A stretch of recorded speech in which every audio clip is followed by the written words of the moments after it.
मैं जनपद जौनपुर के इस विधानसभा में और विधानसभा के लोगों ने समाजवादी पार्टी और सामाजिक न्याय की योद्धा श्री मुलायम सिंह यादव जी का जन्मदिन कल है और उनके जन्म के पूर्व दिवस के अवसर पर मड़ियाहू विधानसभा के कार्यकर्ताओं ने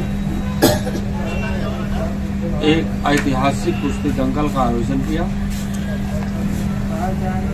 क्योंकि हमारे नेता धरती पुत्र श्रद्धेय नेताजी कुश्ती के भी प्रेमी थे और कुश्तियों में उनका चरखा दांव चलता था और उस चरखे दांव वाले जौनपुर में ही इस प्रकार की प्रतियोगिता का कंपटीशन का आयोजन करा। मैं उसी कार्यक्रम में आया और अपने कार्यकर्ताओं से बातचीत करते हुए हमने कहा कि माननीय नेताजी का चरखा दांव राजनीति में भी लगा देना। जिस प्रकार से लोकसभा के चुनाव में 2024 में जौनपुर के लोगों ने नेताजी के विचारों का, सिद्धांतों का, आदर्शों का चरखा दांव लगा करके भारतीय जनता पार्टी को जौनपुर से निष्कासित किया है, उसी प्रकार से हमने निवेदन किया है कि 2027 के चुनाव में भी भारतीय जनता पार्टी का पूरी तरह से जौनपुर के लोगों से सफाया कर दो। और सब लोगों ने हुंकारी भरी कि देश में हम लोग संविधान बचाने के लिए आगे आए हैं, लोकतंत्र को बचाएंगे और हम अपने महबूब नेता श्री अखिलेश यादव के नेतृत्व में पूरी 9 की 9 विधानसभाएं जो जौनपुर के अंतर्गत आती हैं सभी जीत करके 2027 में भारतीय जनता पार्टी का पन्ना फोड़ जी। कल 9 सीटों पर उपचुनाव संपन्न हुआ। ये जो चुनाव हुआ इस पे आप क्या कहना चाहते हैं? क्या ये सही चुनाव हुआ? इस पे थोड़ा प्रकाश। लोकतंत्र का इतिहास बता रहा है कि योगी सरकार में इनके अधिकारी रिवाल्वर दिखा करके वोट को रोकने का काम किया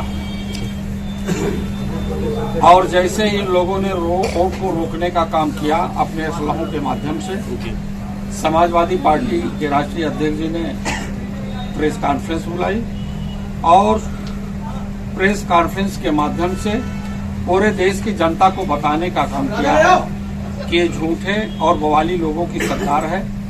ये अपने असलहों के माध्यम से इन लोगों को वोट देने से रोक रहे हैं। जो देश में बाबा साहब डॉक्टर अम्बेडकर जी ने लोगों को अपना राजा बनाने का हक दिया था वोट के माध्यम से, उसको भारतीय जनता पार्टी रोक रही है। क्योंकि ये सरकार सामंतवादियों और पूंजीपतियों की है। इन्होंने गरीबों को, शोषितों को, वंचितों को, किसानों को झूठा वादा किया। 20 लाख रुपए, 2 करोड़ नौकरी और 15 लाख रुपए खाते में आएगा। इस झूठे इनके लालच में लोग फंस गए।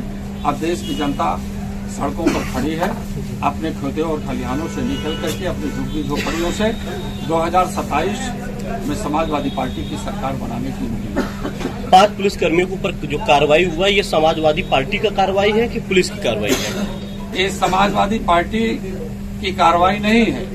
ये लोकतंत्र बचाने के लिए जो आवाज समाजवादी पार्टी के राष्ट्रीय अध्यक्ष श्री अखिलेश यादव ने दिया है, उस लोकतंत्र को बचाने के लिए और संविधान में जो लोगों को वोट का राइट्स दिया गया है उसको बचाने के लिए मुख्य चुनाव आयुक्त ने संज्ञान में लिया और उसके आधार पर इन दोषी पुलिसकर्मियों को सस्पेंड किया गया। जी। मतली शहर विधानसभा और लोकसभा, जी, मतली शहर विधानसभा और लोकसभा, इसके साथ ही जनपद के और भी लोकसभा विधानसभा हमेशा समाजवादी के खाते में रहते हैं। तो यहाँ के समाजवादी के जो बूथ और सेक्टर के जो कार्यकर्ता हैं उन्हें आप क्या कहना चाहते हैं, जो हमेशा जो है समाजवादी को मजबूत करते हैं और सीट जिताते हैं? आज मैं माननीय नेताजी के जन्मदिन के पूर्व दिवस के अवसर पर लोगों ने ऐतिहासिक कुश्ती दंगल का आयोजन मड़ियाहू में किया और इस मौके पर हमने समाजवादी पार्टी के सभी जाबाज लोगों को, विधानसभा अध्यक्ष, सेक्टर प्रभारी, जोन प्रभारी, बूथ प्रभारी और सभी लोगों को ये बात कहा कि आप लोग चैतन्य होकर के संविधान को बचाएं, लोकतंत्र को बचाएं और अपने आरक्षण को बचाने के लिए 2027 में समाजवादी पार्टी की सरकार बनाए। जी धन्यवाद सर, थैंक यू। हेलो उपस्थित हैं जी, हाँ बात करें। हाँ जी बात कराएं। देखने को काफी